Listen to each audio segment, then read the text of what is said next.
thanks so much for your time. Thank you.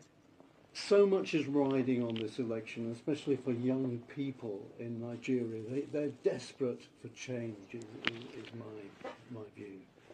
Why are you so determined to undermine democracy? I think undermining democracy is not the right word. Rather, promoting democracy. You give the people a choice. And the choice of the Biafra people is a referendum.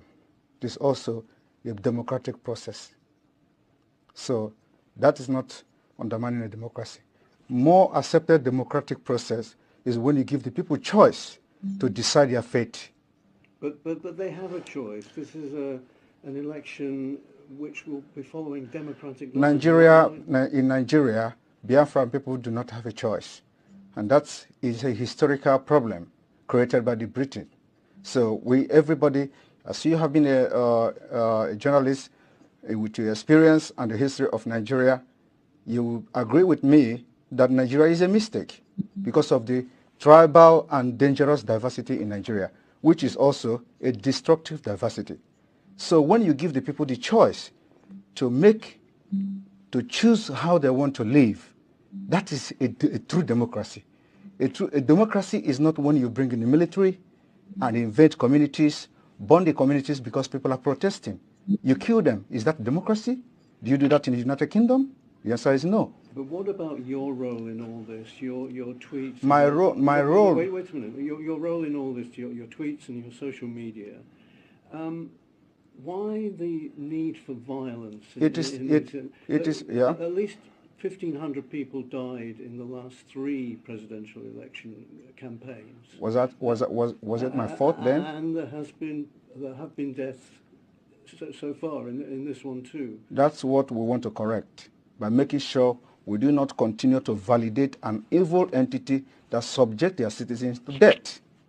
So the only solution to this is to disintegrate this evil entity and allow people to make their choice so that they can develop and, practice politics in the best way possible, just like the Europeans here. So are you justifying the violence that comes from the kind of stuff that you... It is not, the violence is not about what I do.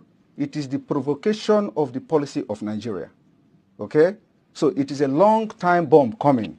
So what you see happening now, Nigeria have a history of violence from the beginning of Nigeria. After independence, every election in Nigeria has witnessed violence. So it is not about me. I am here as a good guy to put an end, to have a lasting solution to the violence that have caused the life of thousands of Nigerians. But do you not accept that some of the things that you say has engendered this kind of... From your own perspective, you can translate it and interpret it however you want. But from my own perspective, I think I am the good guy trying to teach the people that they have a right. So there's no blood on your hands? There is no blood on my hand. There are more blood on those supporting the election, supporting this particular coming election. They have more blood in their hand.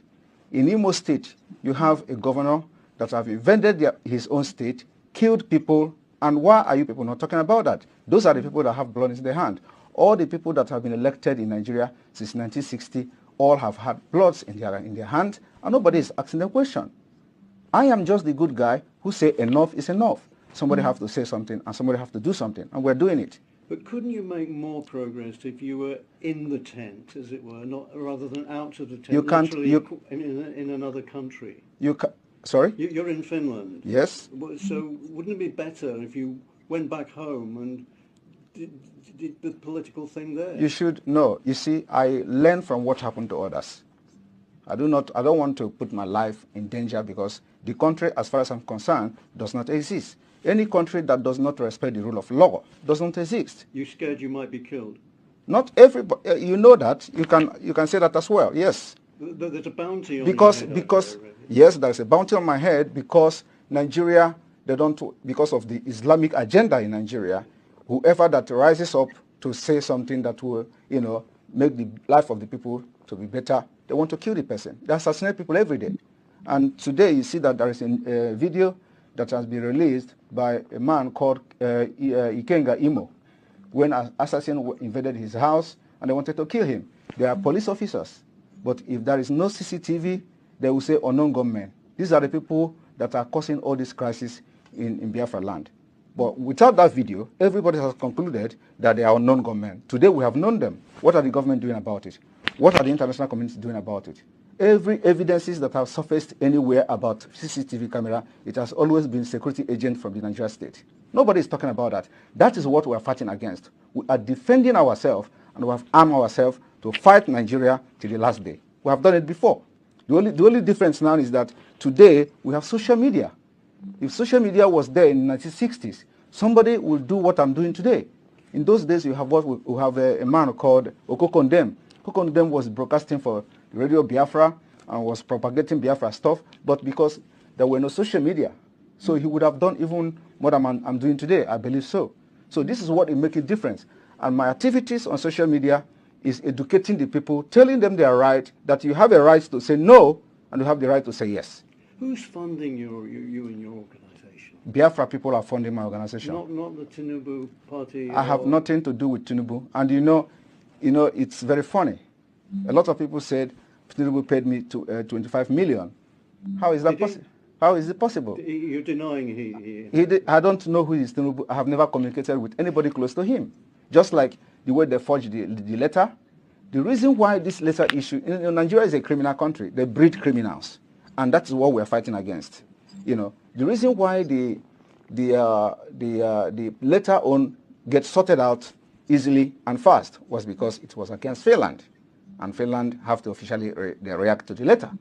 And the letter went viral. There are so many lies against me out there on social media. Nobody could come and say it is not true. Okay? So that is, and those lies, when they continue to say it and maintain it, it becomes truth when nobody debunk it. You talk about criminals. Do you think the candidates for the presidency are criminals? They are all criminals, yes. All of them. Even Peter Obi? Peter Obi is a criminal. But he's a southerner, isn't he? He doesn't. I am not a tribal. Listen, I'm not a tribalist. I'm not a tribalist, and that is what makes us different. We want. If I'm criticizing you, I criticize you with fact and figures. I'm going to tell you how all of them are. Do I explain? One, starting from Atiku. Atiku was indicted in the United States for money laundering. He's a criminal. How do you think if Nigeria is a United States, Atiku will come back and start contesting with the criminal record he has to have for money laundering? Tinubu was indicted in the United States for drug pushing. The records are there. So it's criminal. Nigeria is being ruled by criminals, and they breed criminals. Peter Obi his name was in Pandora. He didn't deny it. It's also the part of money laundering, international money laundering crime. He has $15 million in offshore accounts. But surely Obi, being a southerner, is on the side of your people. That is the problem. Why must you have somebody that have to be in the side of my people? That is the dangerous diversity that have brought us this far, because it will never work. Everything about Nigeria is what favors my people. We want a Biafra where everything favors everybody. But when you have Nigeria, it is either Fulani. Now we don't even have Hausa anymore because Fulani have overshadowed them. So it is either you are fighting for Northerner as a Fulani Muslim, or you are fighting for Yorubas, or you are fighting for Igbo people. So how can you continue in that kind of system? This is why we must make sure that we do not validate Nigeria again. Right. What's your relationship with Mr. Kanu at the moment?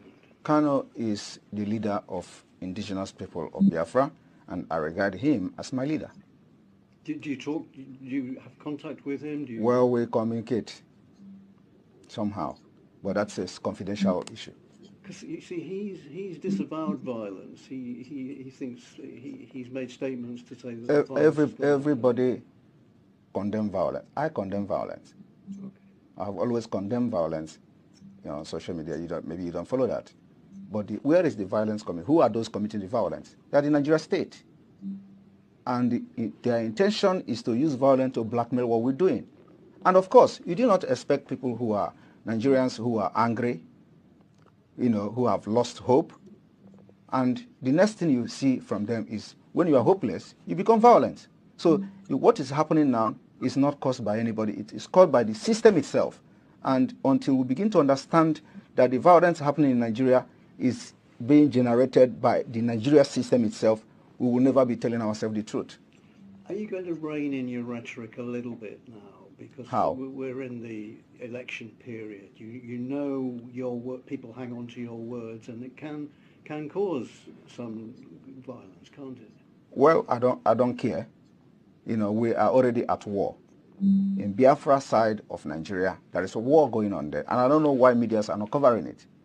Do you see a democratic place where the plane will be throwing bombs to the people? It's war. The villages are getting burnt, houses are getting burnt. Even in Ukraine, where you're going to now, the number of people dying in Biafra land outnumber the people dying in Ukraine. So how do you balance that? And who are doing this? The Nigeria themselves, the Nigeria state.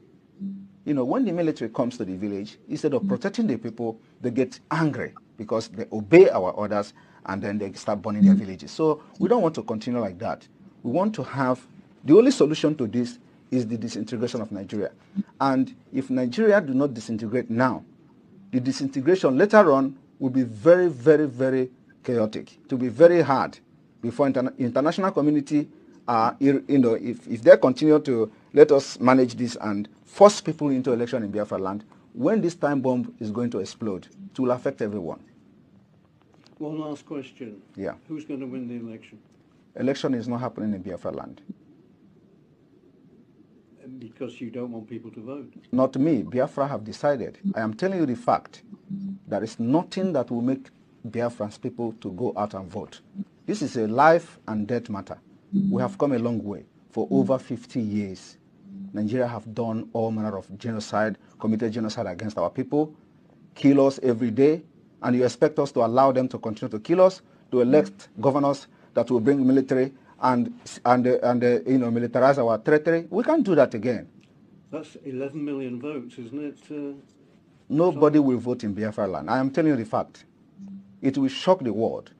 We've made up our mind and we know what we have on ground. Nobody will vote in Biafra land. Even if that undermines the rest of the... It is not undermining. No. This particular civil disobedience is also a democratic process. And I want you to see it in that perspective. When people say, I don't want, it is their choice. And if you think that there are people who want to vote, that are bigger in number, conduct a referendum. As simple as that. For now, we control 90% of Biafra people. 90%. Thank you.